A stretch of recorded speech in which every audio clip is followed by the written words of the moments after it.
What's going on, guys? It's Nick from Ralph Consultants back with another video. So, real quick, man, we're going to talk about really the rise of fintech banks and really an overall rise of really revenue-based financing, which has been around for a long time. I under the form of like merchant cash advances, revenue-based lines of credit, stuff like that. But really, man, that's going to be more prevalent. I feel like in the future, really as a way for banks to kind of really, protect their assets, so to say. Because you look at it, banks, they really rely on credit score, which is great. It's phenomenal. But you really can't rely on it too heavily, especially in this climate. Because if you have a great credit score, that's fine. That's perfectly fine, but you need to have more than that, which is income. I feel like a lot of these different fintech institutions that you see popping up, a lot of them really connected to major banks. You really get down to nitty gritty of it. I think one of them is owned by Bancorp, which is a national bank. That's going to be more prevalent, man. You know, especially with this FICO 10, I'm seeing different forms of it popping up today.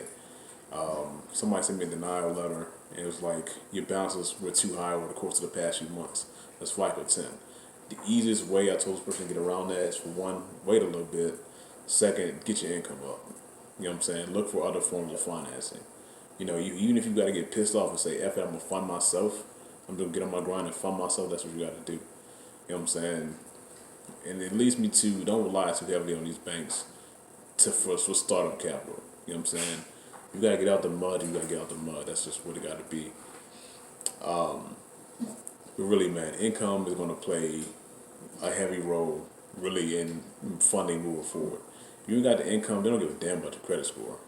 I feel like that's going to be more prevalent really within the next 3 to 5 years. Even Discover, man. Discover was really the one to really start this. And I feel like banks are going to start following suit.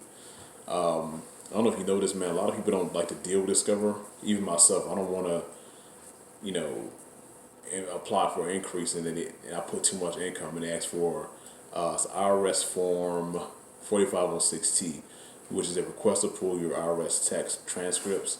Now, if you have the income, you know what I mean, you have it, by all means, go ahead and do it. But for most people, they don't want to, they can't, you know what I mean? Because, you put $100,000 on the application and you only made 20, you know what I mean? They're going to deny you. And they might even shut your card down, because you lied.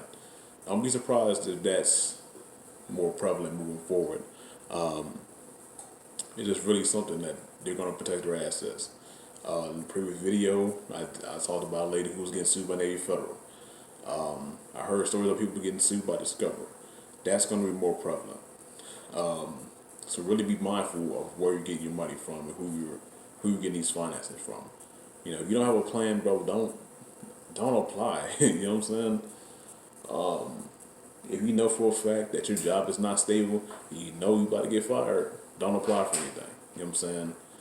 Moving forward, man, revenue-based financing is going to be crucial. Really, within scaling up a business. You know what I'm saying? Because I got people who, with Amazon stores, they can't even scale up. Simply because the credit score is where it's at, but the new FICO 10 is starting to take hold. You know what I'm saying?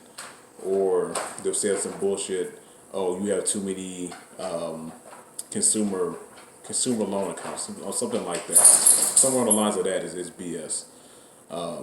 So I'll say, look, you're gonna have to rely on revenue-based, lines of credit or revenue-based, financing. The interest is a little bit higher, but you do have that access to capital to scale. So just be mindful of that moving forward, man. It's gonna be a lot of changes. This shit changes on a monthly. AUs are slowly getting phased out. Looks good in terms of the numbers when you're trying to get a car, even a house in terms of certain limits, but don't even rely on that anymore. You know what I'm saying? Just be mindful of what I'm saying. You know what I'm saying? Listen to these credit gurus if you want to. Cats are really not doing this. If you're really not front line on the trenches like that. Be mindful, man. There's going to be a lot of changes. A lot of stuff that you're not going to be used to is going to happen. Capital One is cutting lines of credit. You know what I'm saying? Expect more of that. The strategy I'm using is taking some capital, putting it in a savings account with that particular institution you have a card with, and leave it.